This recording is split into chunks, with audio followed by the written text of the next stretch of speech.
Hello, and welcome to Made with Intention. We're two women sharing our expertise in entrepreneurship, discussing life lessons, and everything in between.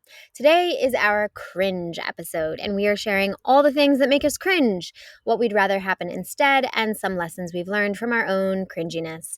Thanks so much for listening, and let's welcome May. Hola, happy Friday. Happy Friday. How are you feeling today? I'm just happy to be here. Yeah, I woke up just very happy to be alive, per usual. I I'm just love that. happy. I'm just grateful. Me too. And I love this episode, even though it's a little off brand for us because we're not typically the type to kind of focus on the negative. But sometimes you have to focus on the negative to get to a more positive place. Facts. And we're here to show all sides of ourselves and especially our voice notes. That was the theme of our podcast. And this is Yes, something that we message each other about. It's like, oh, can you believe? exactly. Exactly. So that's what we're going to get into. So let's kick it off. We're going to start with unpopular opinions. Ooh, our first one is about coaches and that coaches are scams. Mostly, Which is ironic because we're both coaches. so we say it from experience. We'll say coaches can be scammy. Yeah, there's just something about like I don't know what it is, but it's as soon as I read that someone's a coach, I'm like, Yeah, why am I like this? Is it's this the me? Am I the name. drama? Well, yes, but I think it's also just the association. It's like I don't know what's something comparable. I guess like even when you hear the word, oh, I know another one that's comparable is like digital nomad. I'm a digital nomad. A lot of people though absolutely hate that term, like digital nomads. They Really? hate it. I've never Yes, heard that. Why? they hate it. It's this has been for years now. Before it was super super trendy, and I guess I think it's because you just get lumped into the crowd, of digital nomads before was very tech bros, crypto vibes, and you're just like, oh. And I feel like coaches are the same. Like you just kind of just don't want to be lumped into. Yeah, another one that would fit in with that too is influencers. Perfect Everybody example. hates that word. Yep. And I just had a client yesterday and he was talking about how he went to Bora Bora and he was like there were all these LA people there for a wedding and they were all just kind of like doing this with their phones, like doing the selfie thing. And I'm like, just enjoy your vacation. But they're probably just influencers. And I was like, well, I'm an influencer, right? Right. And he's like, yeah, but you're different. You're different. I'm like, yeah, but I get it, and I understand both sides of it. Of So course. let's get into that. Word. Well, so on that note, also side note, that's why I love traveling with my friends who are influencers because we're going to take content and no one's like, oh, you're taking content again. But there's also a balance. It's not like we're on our phones the whole time. It's just like, yo, let me get this quick 30-second shot. Can you film this with me real quick? And then you keep it moving. So on the Exactly. coach's vibe, for me, I guess it's kind of like a toxic positivity thing that turns me off. That's an interest. I've never heard that, but that is a perfect term to explain what's going on. So suss that out a little bit more for us. Okay, so toxic positivity is like when you go to someone. Oh, toxic positivity is basically, in summary, my childhood. When you go to someone with a problem and they're like, well, at least it's not this, or at least you woke up today. Yeah, that's cool, but fuck that. I'm going through some shit right now, and life happens. So toxic positivity, it is, and it That's is a sort of thing. it kind of Well, negates your issue. Like yeah. I think the one of the most important things I've learned in therapy, and I think I said something to the effect of, I know everybody, some people have it so much worse, and I know I have to kind of keep that perspective. And my therapist was like, yeah, but that doesn't mean that your current pain is invalid just because somebody else is dealing with something more challenging. It has nothing to do with you actually, like at all. And it's also, I think it's fucked up when people are like, oh well, at least like with me, let's say I'm a business owner and it's a rough life out here. It's hard, but we chose our hard. And then it's me saying, well, at least I'm not, in a job that I hate or I'm struggling financially or something like that. Why do you have to use someone else's struggles to hype yourself up? I don't like that. And so Yes, yeah, yes. it's that. And there's another Mhm, piece of that we'll touch on. But mhm. yeah, it's like I feel like a lot of coaches are, or they make shit seem so easy. And I know I'm a contradiction for that because literally life made easy. But it's, oh, all you have to do is do this. Oh, your business isn't taking off. It's because of you. You're lazy. You're not doing this. Yes. Oh my gosh, I remember. So for me, the coach thing happened because it wasn't really a term I personally saw that frequently until about 2-ish years ago. I don't know, maybe it's been around longer and I'm just living under a rock, but the one person I saw all the time, and I alluded to this person in the last episode. She was super just like, "Hi, how are you? Today's a great day. It's a great day to have a great day." Or you know, she's just so positive that I just felt like this is saccharine. It's not real. This is artificial Yeah. sweetener. That's what it felt like. And then a lot of the messaging was, "It's not working because of you. You're not putting in, Yeah. you're not this, you're not that. Let me show you what I do." And then she would like take us through, a brain dump and how it all looked. But I'm telling you, her stories would go on all day long. And so I was seeing someone who was in it 100% of the time and had no work life balance. True. And then what ended up happening, and like I said on the previous episode, a year later, after she's like, "I made $1 million," and she made a whole, that was her whole identity was, if I can do it, you can do it. Yeah, but you killed yourself to get there. And then Right. at the end of it all, she ended up just like crashing and burning for other reasons as well. Like what happened was George Floyd was murdered and she refused to talk about any of, systemic racist issues that we've got in the country. And, she just refused. It was just all about the $1 million, making the money, getting up, da da da.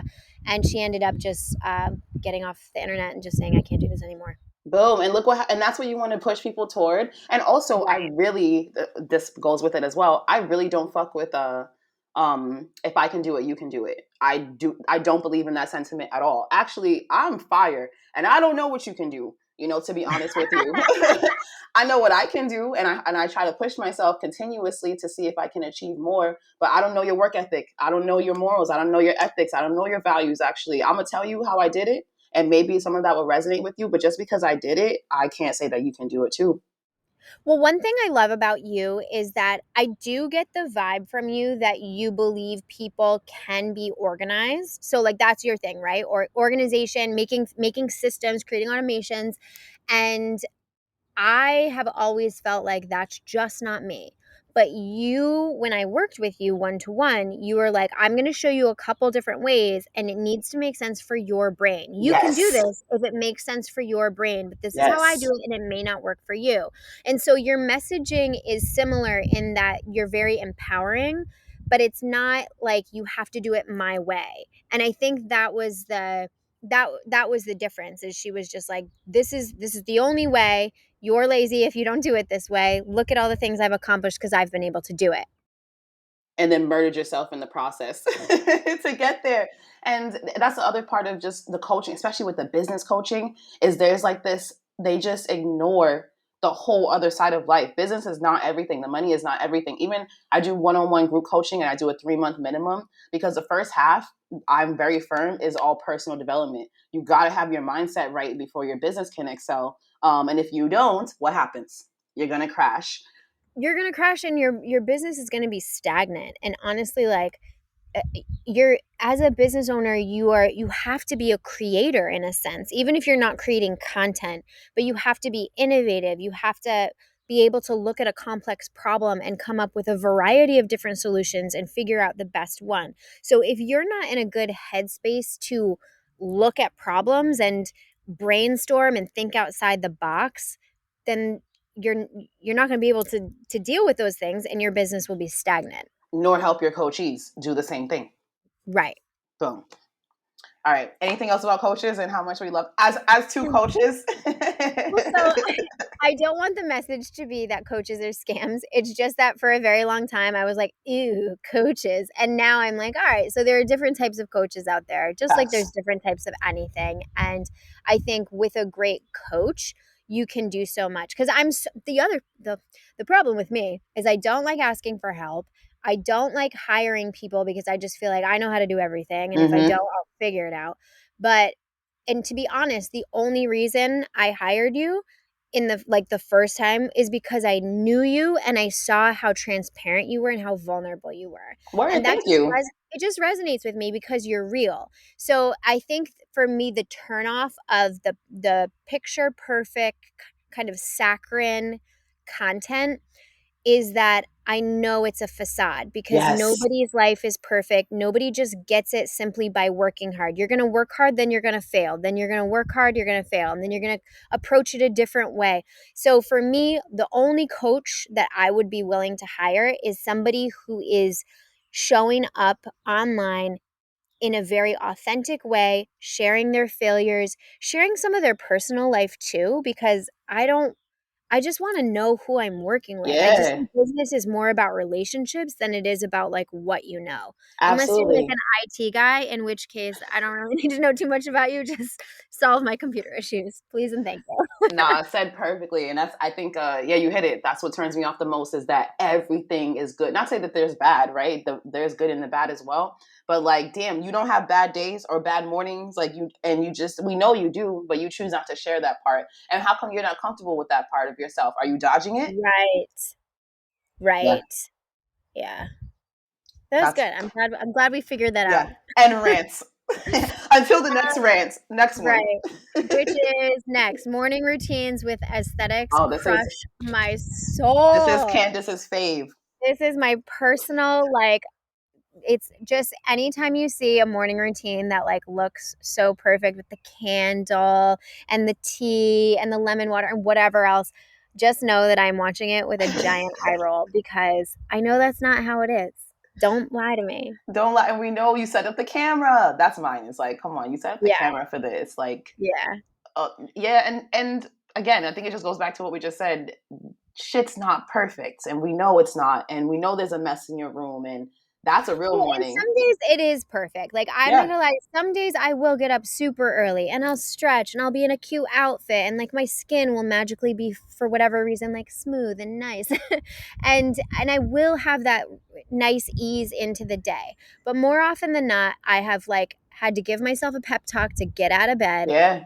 I have to like drag my ass down to the gym. Like maybe that's what I should do next is like a realistic morning routine that's not about aesthetics Boom.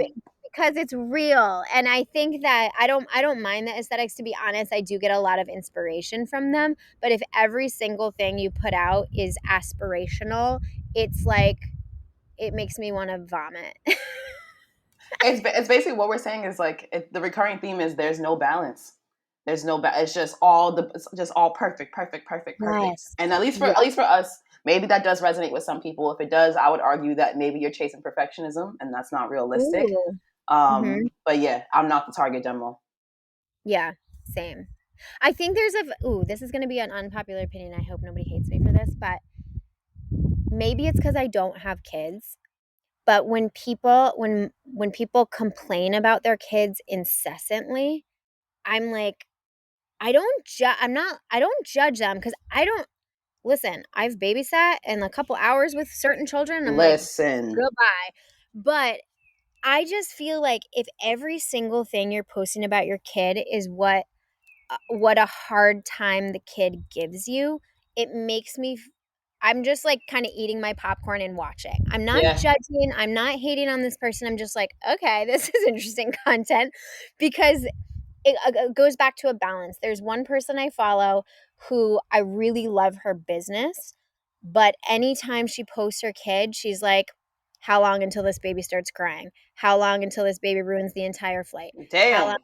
And it's like, and it's incessant. It's never like, look what a great day we had. Look how cute these little socks are. Look at it's just always, and I know it's tongue in cheek and I know Yeah. it's sarcasm, but I don't know that I've ever once seen her post something like happy or excited about this baby. And Sheesh. she did not enjoy being pregnant and and not that anybody has to enjoy being pregnant, but it's like from the moment of conception until that It's been until like downhill. till this actual day, like even today, she's like you know what it was? They went on a family trip and the baby fell asleep in the airplane and she took a photo and she's like this was actually an enjoyable flight, which means that for the flight back, it's going to be miserable. And I was like, damn, couldn't Well, you just have ended it with the sheesh. like enjoyable flight? But I know that that's her personality and she's sarcastic.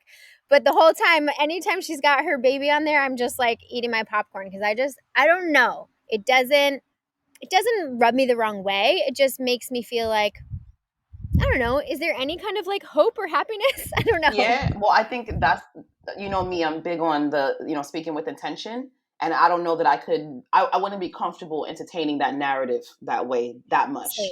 That's what Same. it is. Especially, why would you want to put it out there that maybe the flight back is going to be bad? Like, I can't do that. Exactly, exactly. So basically, you just claimed it. The fight back is going to be bad. Exactly. Damn, that poor kid. But again, now I'm noticing a theme. So I like balance. That's what it is. That's it. That's it. Yeah. Show us both. Yeah. You put free stuff sucks. Here's the thing. I tend to believe you get what you pay for sometimes. Not sometimes, but with a caveat. The caveat is don't overcharge yourself.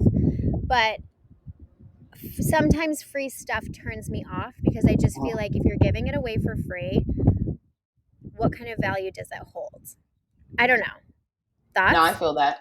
My what I Something that stuck with me is, and I did get this from a coach, but it was from a course that I had did, and it was really good. And she said, when people pay, they pay attention. And so that's something that's always stuck with me because I genuinely, with the course I'm about to do now, I really do want you to pay attention. And I feel like that's how kind of how I approach pricing is. And I actually, this is something separate for us to talk about, but a lot of times with my offers, I choose a price first and then I go offer my effort. I base my effort into that project on the price because I have a great understanding of my community and my audience, and I know pretty much how they work and how much they don't want to do shit, and so I try to, make things that that they don't want to do fun. I love it. But I'll set the price first to make it a price where I feel like they can afford it. It's sustainable. It's practical for them, but also just enough so that they're like, all right, I can't waste this on this particular thing. So yeah, when people pay, they pay attention. So I think with the free shit, it's cool if you're doing a freebie or a quick guide. Like I have a freebie that's how to create a freebie, and people love it, and they've used it a lot to create freebies. But I love it, of course, because it's very intentional and it's saying, listen, you're here to communicate your expertise. You're here to add value. But that's the only free thing I have. So I feel you entirely. I'm just not into Yeah, free I shit. think when I first started blogging, I came up with I think I called it like the Zen cookbook. First of all, what? Second of all, I made like, and I think I just repurposed a couple. No, I didn't repurpose blog, but there were things that they were totally new that I created just for this little cookbook. And I was trying to get people to sign up to my newsletter. That's what it was. And so there was like a little freebie for that. So I don't mind that, but for the most part, I'm not going to do that. Like, I'm not going to sign up for something for a freebie. I don't Yeah, know. yeah. It's Maybe I that's would say just I me. only do freebies for email lists for email list growth. Yeah. And then with that, with my clients, I always say if you're going to offer something free, I will only offer something free if I'm getting something from it. So if it's like, for example, I did like 100%. because then it's worth it, right? I remember I was stuck on something I was strategizing, and you hopped on a call with me, and I think we chatted for an hour because, of course, that's our fun. Yeah. And so my way of saying thank you was that I offered 5 20-minute free calls for my audience to do, and they loved them, and they were so like. It's also again just knowing your community because they were so grateful that I took that time.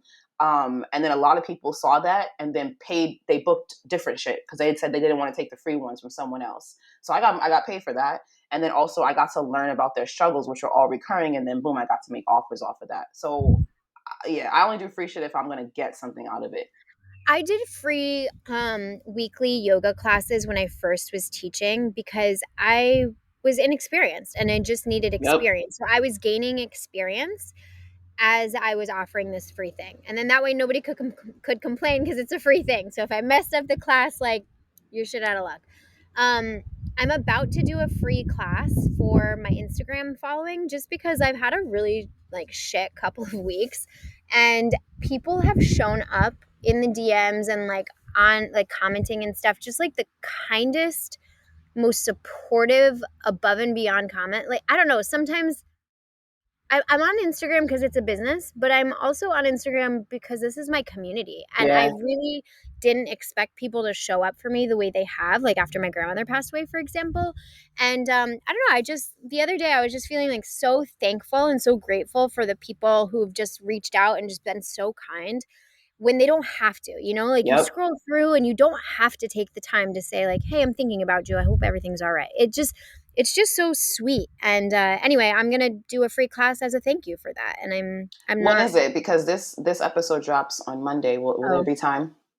yes, it'll probably be the end of next week, so probably Friday of the week this comes out. Okay, so if you're listening to this today, then this Stay Friday tuned. probably. Check Candace's stories. All right, let's move on. Let's talk about unethical business practices. Yes, this has been a recurring theme with my clients this week. And I'm so grateful because, a lot of people, the people who purchase my stuff, like my consults and all that stuff, usually are like, yo, increase your prices. Which is amazing from someone who just paid for something and they want to pay more. And the common feedback is that they've paid way, way, way more for a shorter time with someone else with a different coach, and they got nothing out of it. And they'll say to Yeah. me, I hate hearing that because they're like, I've been on this call for a few minutes with you, and I'm already good. My vibe is different. I'm already ready to take action. They hop off the call with a whole different mood. For me, that's not motive. I don't really compare myself to others, which some people could argue that's great. Some people could argue that that's not a great business practice. I don't take that as a reason to increase my prices. I take that as confirmation that I'm on the right path. But someone else, for example, a different client, she's in a group coaching program, and she yesterday started breaking down, crying because she invested so much, and she's like, I've learned nothing. She posts for feedback. She posts in the group. She doesn't feel like she gets community. People don't answer her posts. No one gives feedback on her shit. She's been in it for 3 months. She hasn't made any movement in her business, nothing. And that breaks my heart. Because Do you mind if I ask how much she paid? I'm just curious, like about these damn coaches, man. I know I want to say she paid a couple thousand. I'm not sure the exact amount. Yeah, right. For a group situation? Yeah. Oh my I god. don't know how long it is total, but I know she's been in it 3 months so far, and she feels like she's received nothing, and that hurts. I know I'm in a group coaching program right now. I paid maybe close to 7,000. I owe like 2,000 more for 6 months.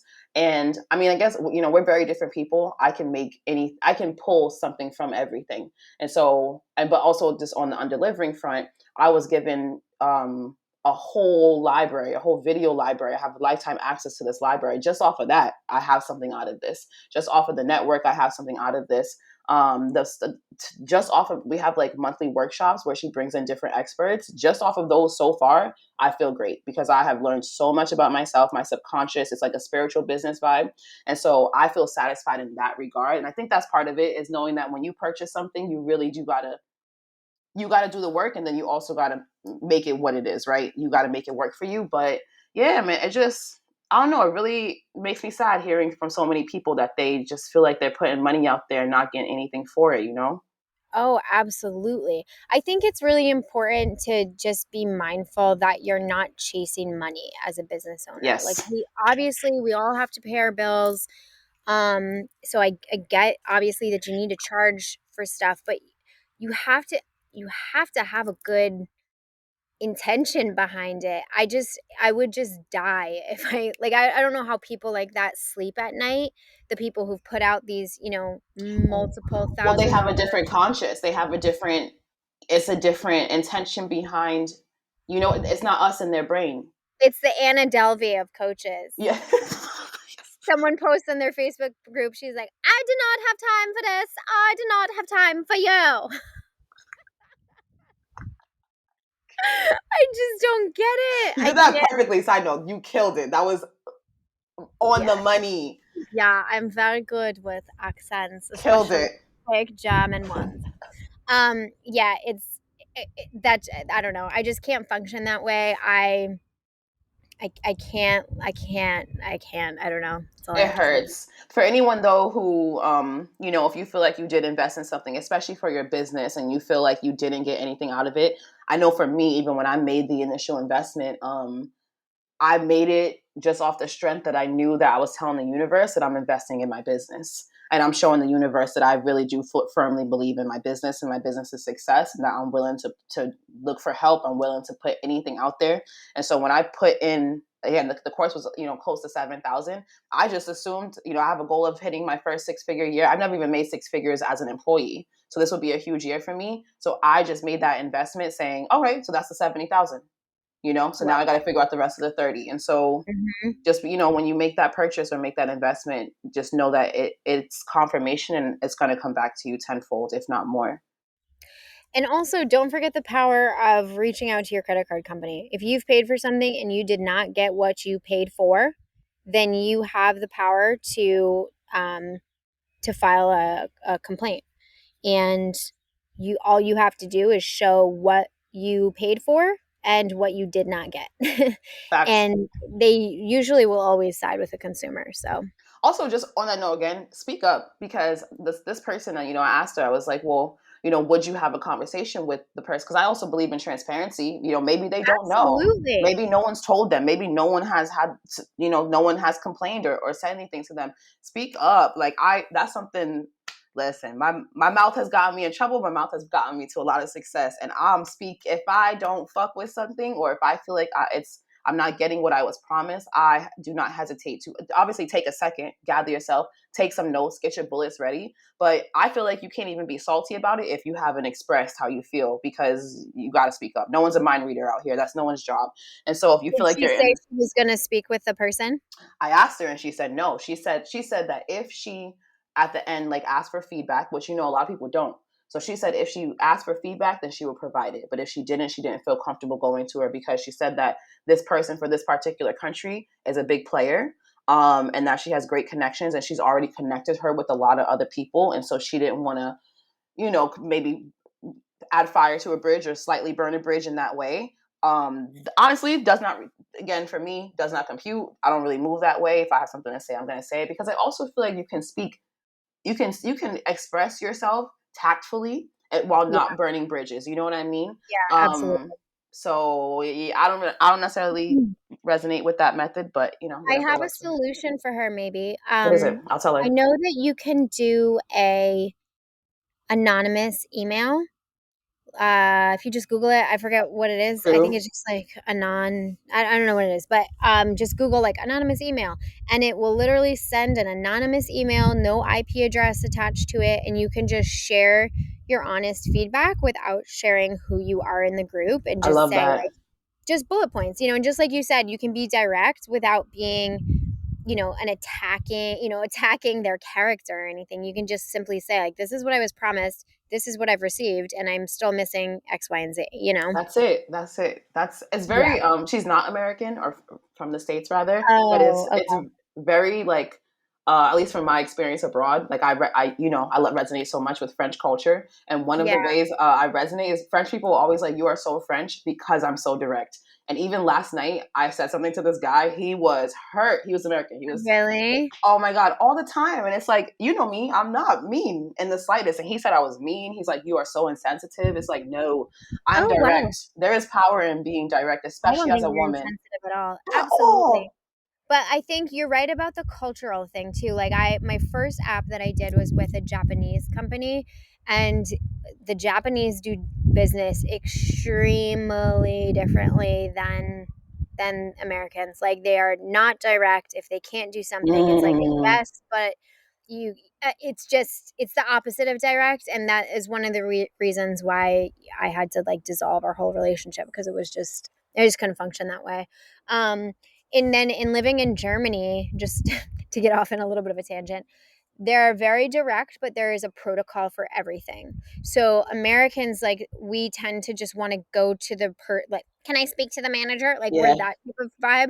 Whereas Germans, they will go up the chain in a very strategic, methodical way, and it's extremely frowned upon to skip these two people to Uh, get to the big boss. Like, they do not like cutting corners. They do not like, everything is a system and a process, and you just don't skip any of those steps. It's very looked down upon. it's why I thrive there. I love whenever I'm in Germany, Yeah, because I'm you just would like, love it. every time I visit, I'm like, I'm home. I'm home also in Japan because the like how orderly it is, even like getting on a train and everything. I'm just whenever Yes. I'm there, I'm just like, this is for me. But anyway, anything else about unethical business practices that, I have one actually kind of related to what you said about the credit card. It's like chargebacks because you actually Yeah. went through one recently. Ugh. The flip side is like unethical movement as a purchaser. Again, if you have not spoken up, I don't think that you should be filing for a chargeback. I think that's entirely inappropriate. You never even you didn't even tell the person that you had a Or problem. consider the situation. So I had a chargeback when someone had paid to go to Greece for a teacher training. I know that teacher trainings are not cheap, but it was also meant to take place in March of 2020. So Mm. if you remember what was going on in March of 2020, the world was literally shutting down day by day by day. And the person's like, what's going on? What's going to happen? And I'm like, I don't know. I'm trying to handle it. I'm going to try to get your money back. I'm going to try to reschedule. I'm going to try to figure it all out, but just hang tight because this is an unprecedented situation. My contact in Greece was like, I'm sorry, but we spent all the money because we had to get it ready for your arrival. You're meant to arrive in 2 weeks, and like the entire world is shutting down. And so he was like, let me go back to my bank, let me go back to this, let me go back to that, I'll get back to you. So it was a lot of back and forth, never mind the time change. And in the meantime, the person was like, well, can I just put it towards a future teacher training? And I'm like, no, because I've already paid your money to the venue and they've spent it. So if I have to go to a different venue, I can't just pay for you for free. Like, I don't have any of your money. Do you know what I mean? So, I mean, I have my portion of Right. it, but I had paid the venue in full. So I'm like it was just a mess. And in the end, I was able to return everybody who had patiently waited about like 95% of That's their amazing. payment because the Greek people, thankfully, were able to give me a partial refund. So I was able to give that partial refund back. Wow. Um, and then that one person did a chargeback. And it was interesting because they had paid like 1 month at a time and their credit card they would have ended up getting more back had they just been patient. Their credit card company gave them like half the payments back to them and half to me because it was just an unprecedented situation. So Nice. that was like, I just feel like, have a conversation, figure out what the circumstances are, and then, see what to do with the chargebacks. And then the other one I recently dealt with, they bought an online program and they were just simply not tech savvy enough to figure out how to find the program. Like, it downloaded automatically to their computer and they didn't know how to search their computer to find the program. So they did a chargeback saying they never got the program, even though it was an automatic download. And they never reached out to me to say, hey, where's the program? And I could have just walked them through it. And so that was really annoying. And after I showed proof of it being sent, the charge wasn't done in their favor. So it was all good, but it was just such a headache and so annoying. And again, just communicate. That's it. It's really it could all be so simple. It could all be so simple. Speaking of Cause you'd communication, rather make it hard. Isn't that's that like it. a Lauren Hill song? Yes, and it's like, now that Yes. I'm older, I'm like, I get it. I get Yes. it. It is humans. We make things difficult. And in the vein of communication, one of mine under unethical biz practices is being all talk. And I say this in the regard of one, just like coming from corporate America and motherfuckers just talking all the time. One, I just don't do well with talk. Like, I rather you could talk about it, you could be about it. I much rather take action and be about it. Mhm. Even we have an announcement coming in the next episode. What that took us 10 minutes Mhm. max. Let's boom boom boom. Let's do this. Let's go. Um, and so, but particularly, it's like, again, we both have trust issues when it comes to getting help with our businesses. But when I'm sure this has happened to you, when like someone's like, yeah, we can help you with this, we could do this, we could do this, we can do this. Got it. No problem, no problem, no problem. And then the time comes and it's just crickets. So what were you talking about then? Because you said this was super easy for you, that this was going to be no problem, and now you're ghost, or now it's a holdup, or now it's life happens for sure. But watch what you say then. Stop. This is actually the converse. under delivering. The rule is like what? Under promise, over deliver. So Yes. heavy on the under promise. It's not that you're not adding value. You still can. There's a baseline, but don't hype yourself up if you can't actually deliver on it. That it pisses me off, Candace. Especially with men. I hear you. And I think also, what was I going to say? I had like a whole thing I wanted to say and then I got sidetracked. Story of my life. I don't know. It'll come back to me. Be Well, about it. just be about it. That's it. Just listen. In a world where people are talking about it, Oh, be someone who bees about it. that's why I refuse to hire help with social media. I feel like every social media company doesn't have a strong social media following, and Good I one. can't see what you do. Like you're not sharing any tips for. I think I don't know. I just don't get it. That's why I haven't hired anyone to help me with social media because I don't. I just feel like if you're a social media company and your own social media is not great, I don't trust you. Maybe they're busy working on other people's things, I guess. like I guess, but how can I hire you if I can't see your work through your own brand? Sounds logical to me. I don't know, it's just me. Nah, that resonates heavily. Or at least, I mean, because even if you show case studies, it's like, cool, but how come your page Right, doesn't right, have, shouldn't this be easy for you? right. We have a bunch of other things that make us cringe. Let's take a quick break first. Okay. I don't know about you, but for me, I find that I just don't seem to have enough time in the day to take care of everything on my to do list. So I look for ways to be more efficient with my time. One of those ways is through a meal delivery service like Sakara. Sakara offers fresh meals, teas, and supplements that are organic, plant based, gluten free, dairy free, non GMO, and have no refined sugar. I've tried a lot of meal delivery services, and I have to say that this is definitely the most fresh. The meals are surprisingly delicious, and if you'd like to try it yourself, use code EXOCANDICE for 20% off at sakara.com. That's EXOCANDICE at sakara.com or click the link in our show notes.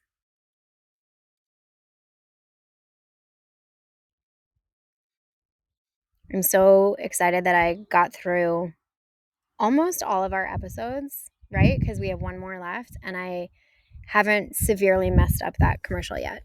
Facts, or any commercials. We've been pretty good with the commercials. We have. Go Yeah, us. I really appreciate you putting me on to just writing out a script because I definitely probably would have just been like, whatever, vibes. Right. Um, while you were talking, I added something to our list Oh, because it's tell me. something that I have to check myself on. Is I'm better about it now, but I used to be like really, really, really bad about it. Like I had this roommate. It's mostly, I guess, about also people I live with, but I used to have this roommate. He was a piece of shit and still is, but he just was not. He Have you ever met someone who flops through their day? Like literally flops, like body wise. Like they're just and just like he just flopped. He just like he was That's just how I picture like kapha people. Like you know how we talked about what yeah, did we talk the about? doshas Oh, and oh yeah. Okay, so this shoot that wasn't for this podcast, but we'll talk about it after. But anyway, we did something together where we talked about doshas and how like I don't really believe in them, and you'll hear on that episode why that is. But that's how I picture kapha people, just like flailing this. about. Just literally just a blob. Like he was just a Yeah, and he was fit, he was active, but his aura, everything about him was a blob. And I learned a lot from his energy because he was a good friend of mine at the time. But something always turned me off about his energetic vibes, and the result of that was wild. And so it was a great reminder on like intuition, you know what I mean? And just because sometimes as humans, when you just don't vibe with someone, but you kind of push yourself because you're like you and I yes, talked about someone recently. You were like, oh, something about them, it just turns me off. You don't necessarily have to have a reason. You don't have to. That is the reason that you don't fuck with them, right? Is that yeah, feeling. But often we're just so stuck on what is it? What is it? What's the thing? Sometimes there is no thing. But one of his things that just made me want to throw up in my mouth was his lack of ambition. And I've had to check myself a lot on this in the past. Like we're very driven and very ambitious people, and I want so much for myself, and I'm gonna get that shit. Whatever I want, I'm gonna get it, and that's great. But you also don't have to be that way. You can, and I'm not saying this to say that these are bad things, but you can have a job and love that job and go to that job every day, and when you come home, maybe you want to watch TV all day. you can do that because it's literally your life. You know what I mean? You can not travel. You can not open your mind to new experiences. Maybe you never read. You know, you can do those things. That's fine. But I've had to really check myself on not being, because I'm not a judgmental person at all, except with this. This is the one thing that I can get very judgmental on, and I have to check myself consistently, is like when people don't match my level of ambition or It's want greatness for probably themselves. it's probably because here's my unsolicited analysis. Please. And I think it's the same for me as well because I I have a hard time with the blobs because I'm always scared of becoming one. So Yes, I bet there deep down there's like a part of you that's like I never want to get to a absolutely. place in my life where I'm not feeling the drive, the motivation, the excitement to go embrace all that life could offer because it's like to me it's sad. It's a sad way to It's live. complacent.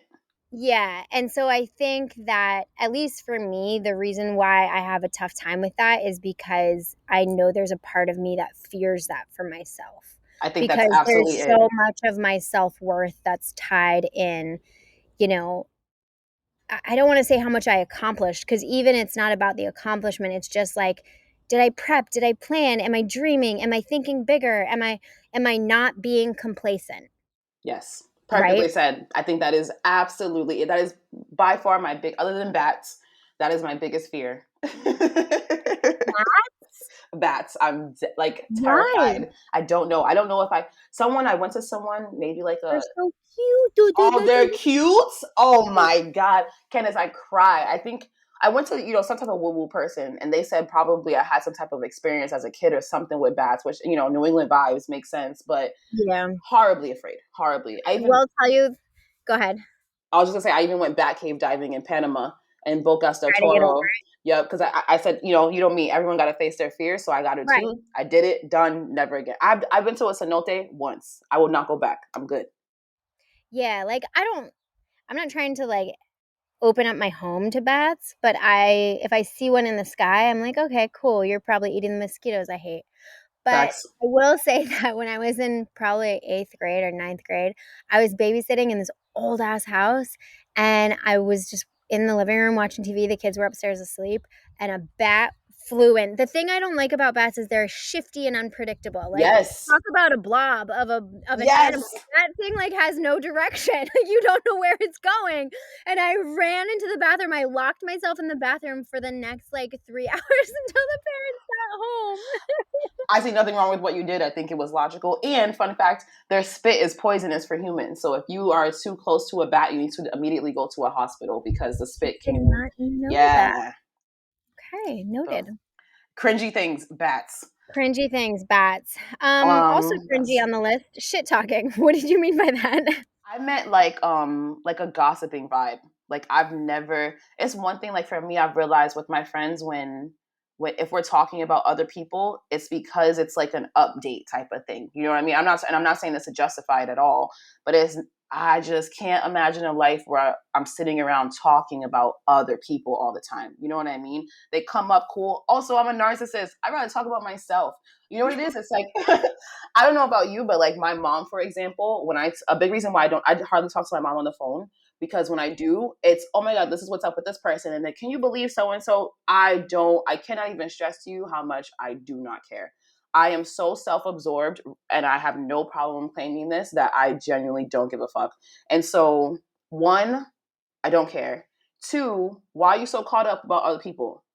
Three, how come you don't want to talk about yourself? Because I can give you, if someone said, what's up with you? I can give you a list. I can give you a whole update or just, or just also just like regular conversation skills. That's one thing all my friends have is like we can sit in silence or everyone is a great conversationalist. And I feel like when people default to gossiping and talking about other people, it's that you lack conversation skills. And also, again, why are you avoiding talking about yourself and your life? Again, I'm not perfect. Of course, I talk about other people or, us, we will send voice notes about Kardashian updates. Cool. But if that's a part of your personality, disgusting to me. Yeah, I notice like when I zoom out of my life and I look back to the type of person I was, the conversations I was having, and who I was having them with over the course of my life. The gossipy years were in my like early 20, well, obviously all through high school because I was the worst. And then in my early 20s until about 26, when I got really sick is from Lyme disease. That's when it kind of all sort of ended. And I did a lot of soul searching during that time when I was super sick. And I realized that it all stemmed from insecurity, not knowing myself, not really liking myself. And therefore, instead of just fixing the me things, it's so much easier to just turn around and be ugly to everybody else. However, I'm not immune to gossiping about people. I'm not immune to, I mean, we just shit talked coaches, and the saccharine Right. vibes. But it's in the vein, I find, like, when it, even after, because I don't feel good about it, like I don't leave those conversations like, I talked about so and so. Yeah. But when I think back to them, it's always in the vein of how do I say this? Like trying to learn something for myself. Yes. Context. So yeah, so like with the coaches, for example, like we just we just sat here and said coaches are frauds, yet we are them.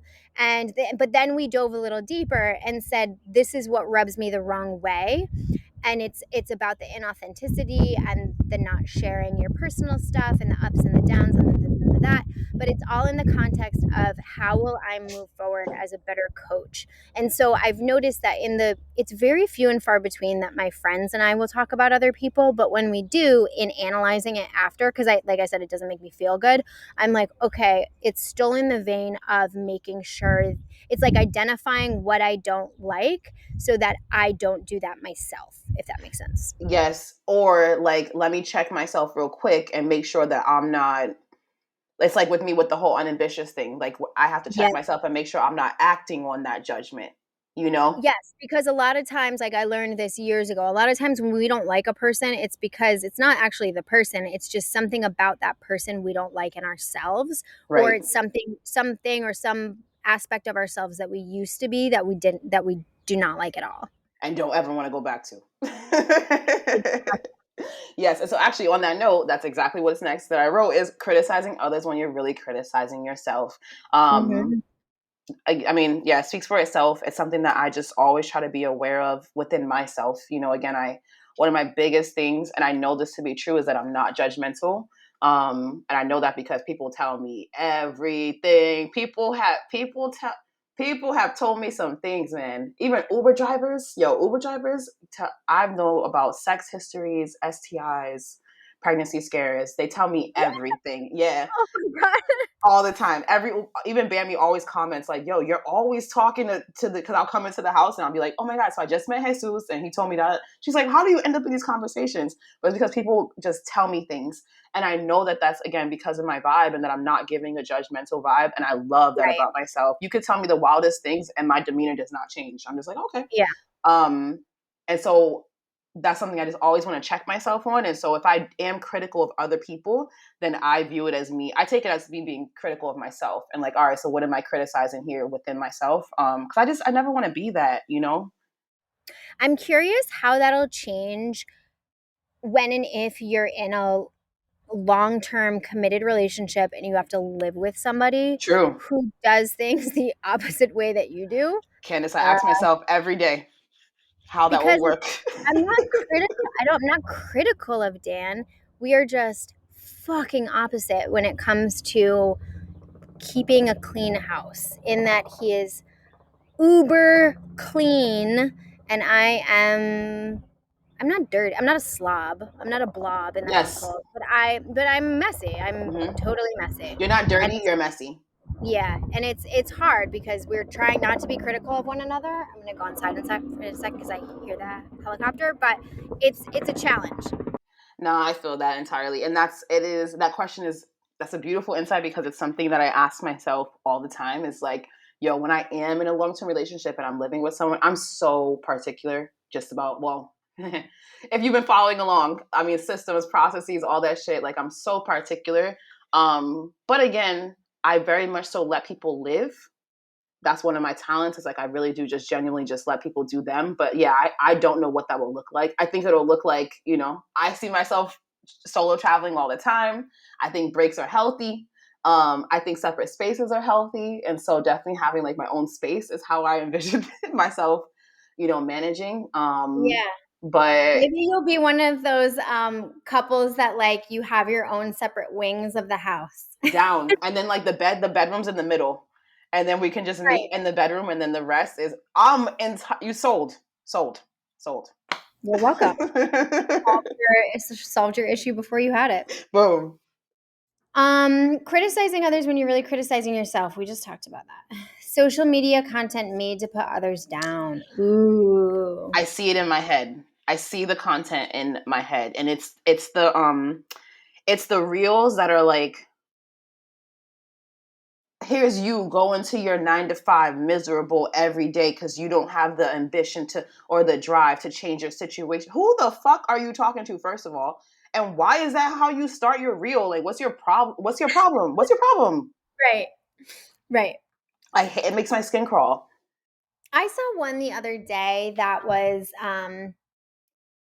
okay, I try not to have hate follows, but I have a couple follows where I'm eating the popcorn. I'm trying to learn. This person is a trainer and their vibe is just not my vibe, but they make probably close to 500,000 a year and it's just in-person training and now Wow.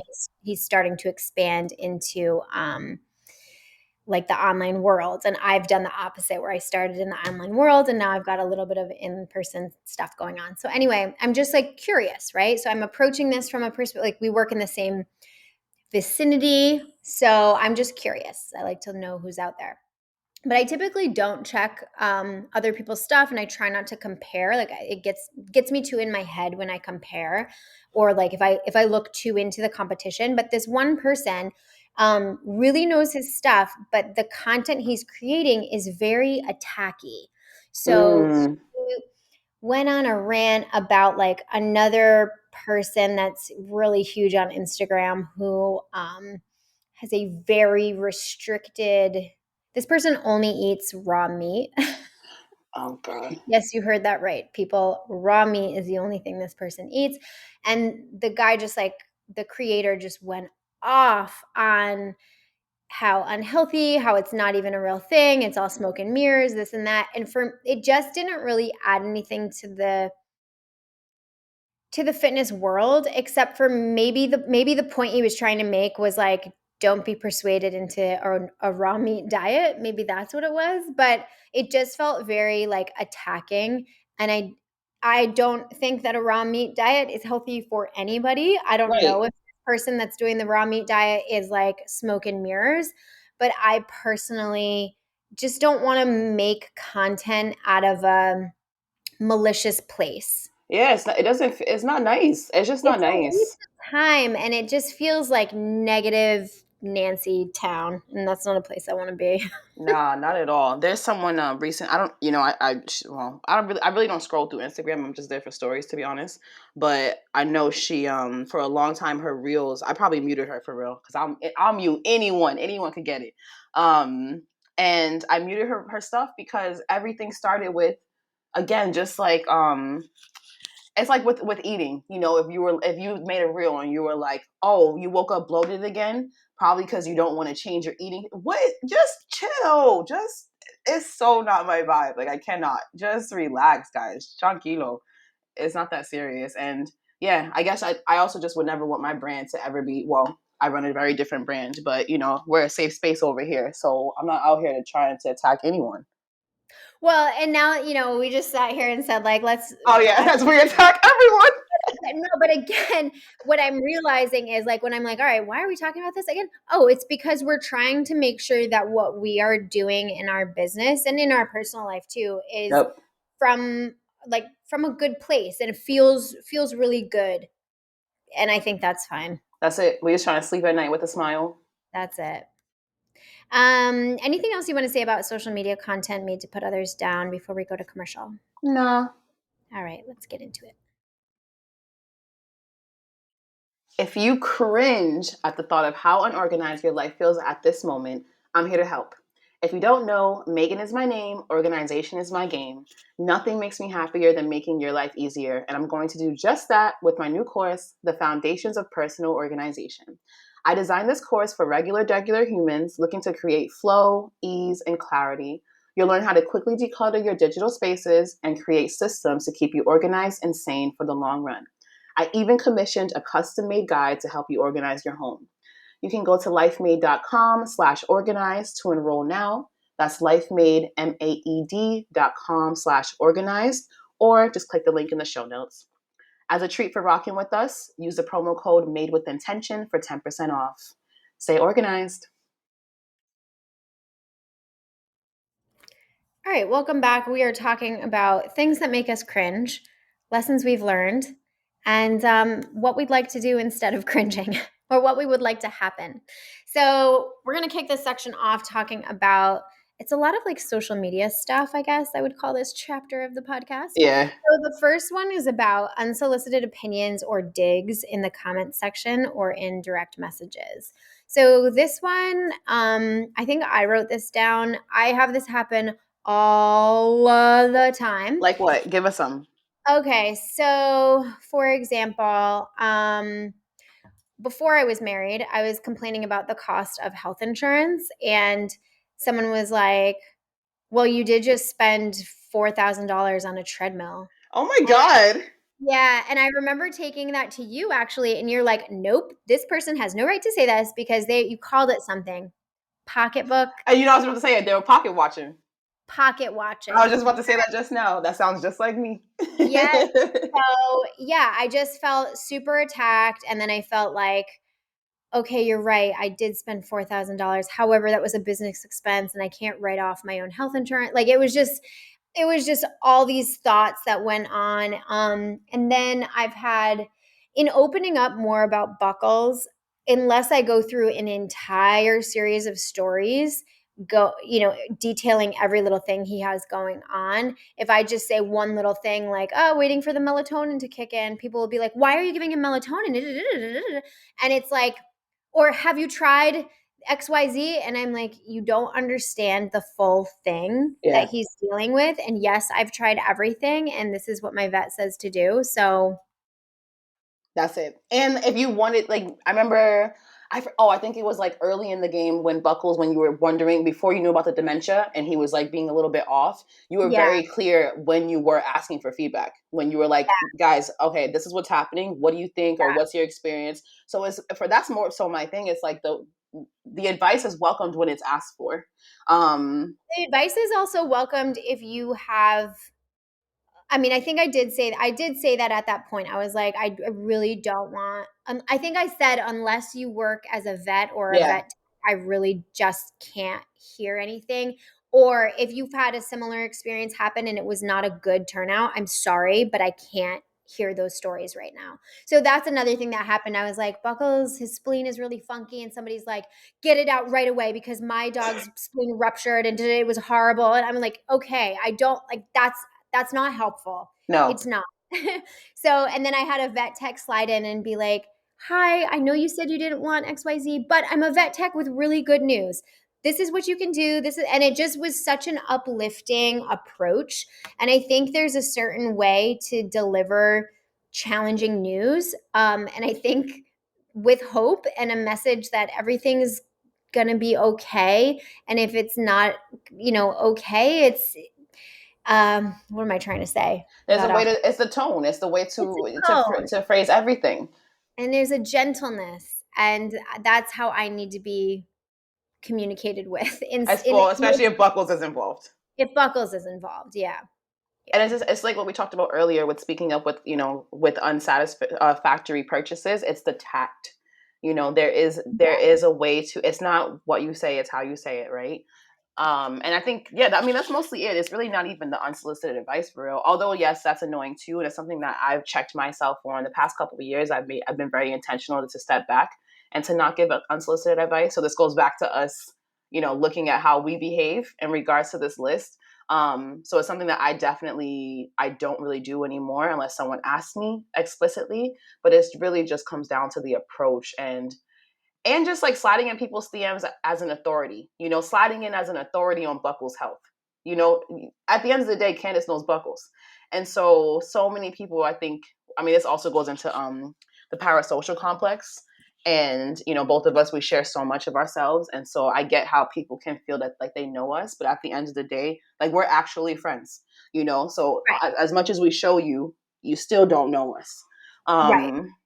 And sometimes people don't, they kind of forget that, which I get. Well, I've had people say it about my body too. Like, are you worried you're What? getting, yeah, are you worried you're getting too thick? Are you worried blah blah blah? And I just feel like that's so That's weird.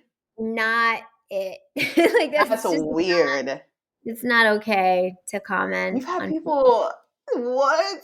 I'm not, yeah, I don't even know why I'm I'm surprised. I'm too skinny or I'm too big or like what do you do about your like how do you somebody was this wasn't like unsolicited advice or anything but somebody was like how do you stay lean but retain the boobs that you have and I'm like I don't know it's just my body I don't Right. know. There wasn't a method, there wasn't a system. That's funny. Yeah. Just I guess this actually is like another cringe thing, but it doesn't necessarily make me cringe. But I was thinking about this recently. Well, I was gonna say I don't know if you've had this, but I'm sure you have now. Is comments about where you're going with your body. For me, I've had a lot of comments, not just now, but just basically my whole life from men who particularly, I love a chocolate man, I love an African man, I love a Nigerian man. And Nigerian men in particular, I can write a thesis on why they particularly love me. Like I cannot stress you enough. From across a country, they'll find me. Like Nigerian men find me, and I have a reason why. But one is my body type, and I get often that like for men, I'm solid, but I'm still a little I'm soft in the right places basically. Right. And so they'll often make comments or like the other day I was telling this guy like, oh yeah, like this is my year of abs. I already know. And he's like, oh nah, like because your body's so perfect the way it is, and like you're gonna lose body fat. And then like he like grabs my thigh and he's like, look, like this is so sexy, like don't change this. I know he meant it as a compliment. I didn't take any Right. offense to it, but like I Right. don't make fitness goals off of your opinion of how Exactly. and so just anyone who receives any type of feedback like that, like yo, if it's not clear, fuck that. Just move how you want to move. It's the fitness world is interesting in that there is a lot of talk around fat phobia and the idea that fitness in is inherently fat phobic Mm-hmm. and that when people set goals for themselves regardless of their current size that it's all rooted in this phobia of fat. Yeah, And true. that is an interesting um it's an interesting, I don't know, I guess take. Yeah. And I don't know because I have clients who are per their doctor's, orders are coming to me to work out and they don't like how they feel, they don't like how they look and they want to feel and look a different way which is going to require them to lose weight. And it's just interesting because then it goes deeper and it's like, well, the whole medical world is fat phobic and it just I don't know, it's just an interesting kind of take, I guess. It is. It's also very cultural because, like I said, for me, at least for the men that I'm interested in, and the men that like Mhm. my body, just in regards to dating, well, more than dating, but I've never received other than like one guy who was like a dick. The feedback from men has always been like, don't lose weight. They are the opposite. Like, don't get skinny or don't Yeah. even. I've had friends reach out, especially like last year when I really started the weight coming off because of everything with my gut. People reaching out to me like, oh my god, don't get any smaller or skinny mini, like all these different things, and Mhm. yeah, it really turned me off. And we talked about this before, but it's just like comment on someone being fit or wow, you look so strong, but like you don't need to comment on the size of someone's body. I hate the compliment. I mean, I guess it's a compliment, but I don't take it as a compliment. Skinny. Like you look so skinny. You look Yeah, me, that is the biggest insult. Like I don't want to look underweight. I don't want to look ever. like I don't. I want to be strong That's and it. I want to be like tight and strong. That's Yeah. what I want to go for. To know that all my muscles work to their best ability, like that I'm doing my Yeah. best. That's it. And everybody's got their own like thing, some people don't want to look like that, and that's totally cool. And some people want to look however they want. Like, just let people live. My That's God. it. And just be strong. It's so true. It's like, yeah, like my thighs. If I've lost these, oh, I wouldn't even know who I would be. Right. Okay. Next up, demanding, quote unquote, demanding links and Oh, feeling entitled to all the things. listen. I think this is my number one. It is your number one. You hate this one. I get so mad. I get so angry. But I mean, So let's break it down. So we're talking about when people slide into the DMs or post on the photo. Where'd you get that? yes. Here's My my I get turned off by it because, well, one, like I know right now I'm about to like start shopping heavily. I haven't shopped in a while, so it's been chill. But when I do shop, in particular, it's like, oh my God, where'd you get that? How can I get that? How can I get that? And you know what? Actually, this is related to. I got a question. I posted recently about how I love how people come to me to celebrate. And someone asked me such a beautiful question. I need to post some of my stories about it. She was like, what are 3 tips for celebrating others? And I'm like, I love that question. One of them is not making it about yourself. And so that's the first one. It's not making it about yourself. One of my biggest ways that I identify new friends, or if someone's going to be in my life, is if they come to me and make things about them when they're quote unquote complimenting me. So, for example, if I said, "Oh my God, Candace, I love your purse. That would look so good on me," or "Wow, Candace, I love that new shirt. Where can I get it?" If you're turning everything into about you, I promise you, we're not going to be homies. And that's just and so that's what it is. It's like, first, that's one. The second part is we both share so much. We drop links to things. I have a shopping list. I have everything. So if for some reason I did not link something, it's because the link does not exist because I live in right now in Mexico. I can't link you to the random spot on Fifth. You know what I mean? This hole in the wall. Or I didn't want to. And so that's a piece of it. But three is just that it's the, oh, send me a link to that. Who are you talking to? Who? I would Yeah. never. I would never. I would never. Never. Never. You do such a better For job me, at it than I do, though. But you I have a lot of don't. affiliate links.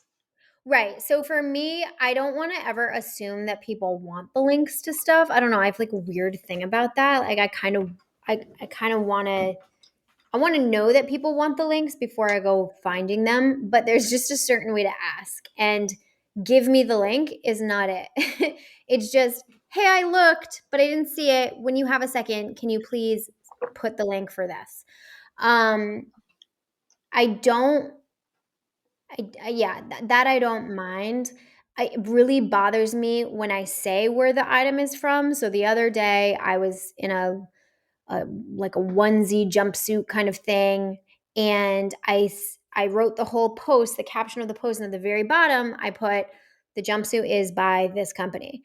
And people in the comments, where's the jumpsuit by? Where's the jump? It got to a point where I'm just like, I'm not answering. I have a new policy. I'm not answering the questions if the answer is in the captions. Yeah, no, That irritates me. no. And it's to clarify, it's for things that are like the clothes, or I don't know, think it's for things. If it's related to my business, no problem. I'll send you the console link. I'll send you the course link. What you need, I'll send it to you. But it's just for the things that are extracurricular that really just have nothing to do with Yeah. anything. And that actually, okay, on the cringing note, one of my things is, especially as a travel planner and just like working in hospitality and operations, is when people don't read. I am very effective at like making thoughtful emails and like bullets, well, newsletters, and just Yeah.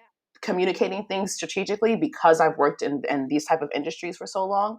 And so I literally, like, if we're, for example, on WhatsApp, if someone asks me for something and I already said it and you could easily just search it, I will search it, reply to it, and then point to it. Or if I text someone and they ask me something for clarification, I will copy and paste the same text. It's not rude, it is direct. And it's also, you got to remind them that they were capable of finding that information for themselves, because those are those little seconds that add up that are taking away from my day. And that's, yeah, that bothers me. 100%. Shifting the conversation away from how everyone else makes us cringe, let's talk about how we make ourselves cringe. Oh, well, we wrote down this example, but I could also just go off of a list Yeah, probably we of can different keep things. going. Yeah. All right. Well, first we said just like listening back to this podcast. I had never done a podcast before. I listened to Namaste, the original Candace's first podcast. I listened to every episode. I loved it. And I'm also just so grateful that I did this with someone who already podcast before. It just changed the game. And we just have such a great balance, you know. You do Yeah. this, Dan does this, I do this. It's been Mhm. beautiful. But yeah, listening back, especially the beginning, was such an adjustment. And we talked about this, but like saying shit because we forget that we're not just talking to each other. I know. But I think that's what makes the podcast so good is because we're not thinking about the people who are listening. So we're not internally editing ourselves. We're just Yes. kind of shooting the shit as if we're having, we're just having a phone call. It goes without saying, but if for some reason, you have been offended by anything we have said, you know that our intentions are made with love. Um, but yeah, that's a big one. And then we put also watching our own videos. Watching videos of myself can go either way. It can be like, oh my god, like I'm not posting that. I can't believe I said that, or like this looks weird or something. Or I Mhm. can watch the same video 57 times because I'm like, oh my god, the way the sun hits my left cheekbone is fire. So it can go either way. For me, I cannot stand how much I say like Oh, and and and then when Dan edits, he always says before I start talking, I smack my lips. So I'll be like, "Yeah, so da da da da. So did you hear that?" really? And I never noticed that I did that. And he's like, "Yeah, Candace, look at the audio." So I'm looking at the little like squiggles of our audio, and every time I do it, there's like a burst, burst, burst. And he says that he has to take it out every single time he edits it so that it doesn't ruins people's eardrums. So I'm trying so hard to be conscious of that. And then I was speaking to my cousin who I just feel she's so woke. And shout out to Olivia. I love you so Oh, much. we love you, Olivia. And she goes, I just don't care how people speak. Like I think that we attack women, especially in their uptalk and how they end their sentences as a question, and how they might have vocal fry, and how they might say or. She's like, I don't really care. I just listen, and it doesn't affect me, and I don't feel like women should be policed into speaking a Wow. certain way. And it was a whole different take than I'd ever considered, and yet at the same time, there's still that little voice in my head that's like, no, no, no, you need to speak direct. Don't Yeah. end the sentence with a question. Don't have vocal fry, and don't say or smack your lips. So I'm just trying to figure my life out here. And thank you for listening and putting up with me so far. And yeah, that's all I have to say about that.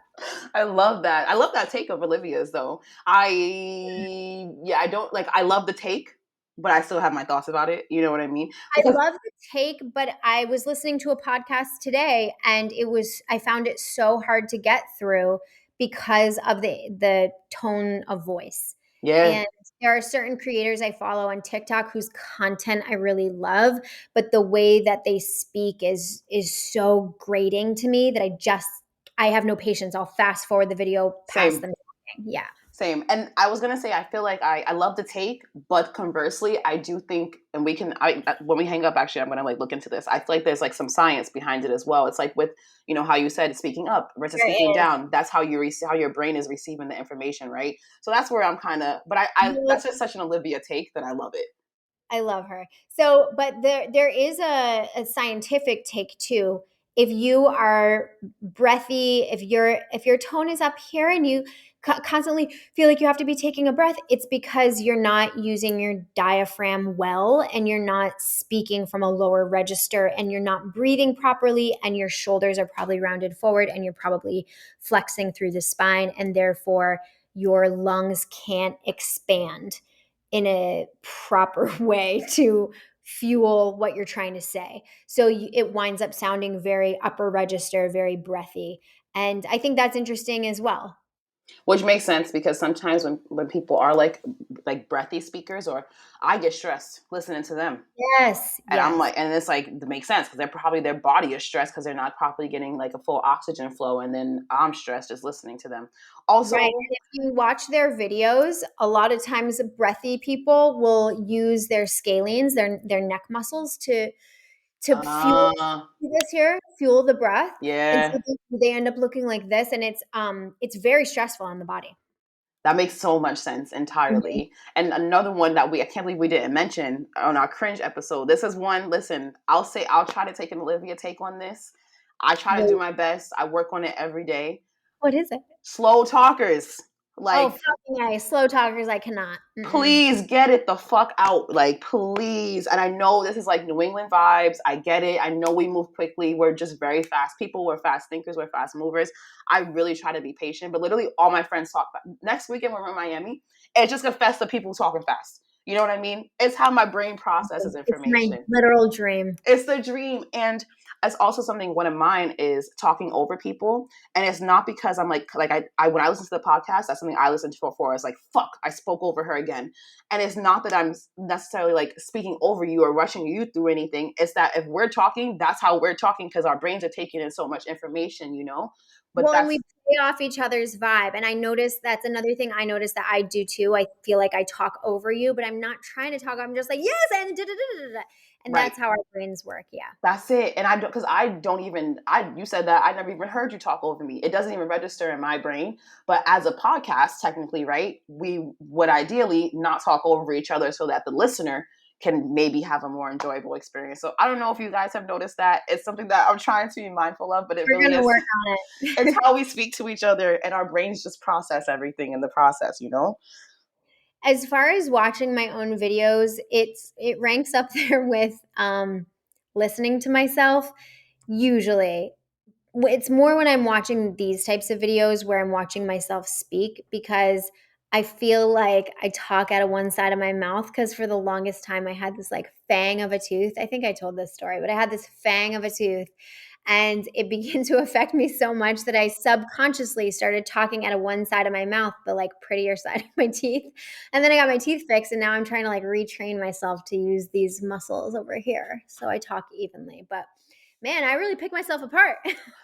I feel that though, because I don't think I've ever watched. I usually listen to our podcasts like while I'm living my life. Obviously, I've never watched them on YouTube, but I know that I do. Like when I rewatch workshops and stuff, what gets me are the times when I'm not talking. So, because then that's just like your natural environment, right? I'm very Right. fidgety, like I'm always moving, like. And so sometimes I'm watching myself. I'm like, "What the fuck? Sit still!" Or like, "Why are you? What are you doing? What are you doing?" So yeah, that's mine. One of the best life lessons I ever got was in sixth grade. We had to give, maybe it was sixth or eighth. I think it might have been eighth. We had to give a speech and it had to be videotaped and then you had to watch it back. Oh, And I did this tucking my hair behind my ear tip. We actually counted and it was like 23 times in a 3-minute speech. It was outrageous. So I'm really cognizant of not doing this anymore. But with that said, I'll be up in the camera like this, yes, yes. or I'll have kale in my teeth or Yep. whatever it is. But listen, at the end of the day, we're all just human. So that's my story and I'm sticking to it. I'm just It's gonna all a part of the game. hmm And you can have a cringe list, that's fine. But just know if you ask me how things that I love about myself right now, I would not be able to stop. So it's okay if you have things about yourself that make you cringe. Just make sure that that other list is a lot longer. Let's end on 3 things we love about ourselves. Oof, oof. Okay. Do you want to go first? Oh gosh. Okay. Should we make it business oriented? Of course, you went back to business. Well, 'cause I feel like this whole episode was about businessy things that make us Well, in cringe. our voice and stuff. It just as in general, it could be both. It could be either. Okay, okay, okay. All right. I love that I am willing to be a beginner at things. Rarely feel intimidated doing new things, even with like groups of people, because it's so easy for me to just be like, oh, I'm brand new to this. I'm learning. And so I like that I give myself that grace and I don't put so much pressure on myself to be perfect the first time around. Okay, I your love turn. it. Wait, okay, we're doing one? Yeah, let's do one and one and one and one. Okay, okay. I would say mine is that I intentionally aspire, like for myself as a person and for my business, to be a safe space for all the humans to show up authentically as themselves and know that they will be welcomed as such.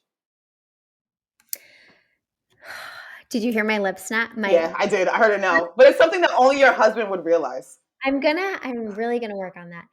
Well, it's ironic too because I was going to say, as I appreciate that over the years I have honed my skills, my speaking skills, and I like the tone of my voice now. So listening to myself back is not as horrible an experience as it used to be. And I just appreciate, I guess I'm giving myself credit for taking the time to listen to the cringeworthy moments, identify what I dislike about my speaking voice, and try to fix those things so that it's, enjoyable for other people and I feel more confident. I love that, the confidence. And I would say that's mine. My number two is that I show up authentically as my confident best self, which means that I'm not scared to show my failures and my lessons learned and challenges along the way. And in turn, that helps other people do the same and just show up as, the best selves that they deserve. Final thing. Right. I'm like, oh. There's so many. Uh, I guess I'll end with the the fact that I like myself. It Mm, took a really long time to get here, and I know there's still certain aspects of my life that I'm trying to work on, but I think I'm getting a little bit of kickback from you, so I'm just gonna mute you for a sec. But I'm just proud of myself that I've done a lot of hard work to get to a point where I feel proud of who I am. I feel like I do work that feels meaningful and is fulfilling to me. And I get up every day just really, even though, we might be going through hard times, my grandmother, Buckles, Dan's brother-in-law, whatever, or Dan's brother, whatever we're going through that's tough, I still wake up every day feeling grateful for the life that I have, that I've created for myself, and the person that I am, and the circle of friends I have. I feel like finally I have this great circle around me, and it just took a really long time to get here. And I'm just thankful that I got to this place. I'm so proud of myself for doing the work to get there.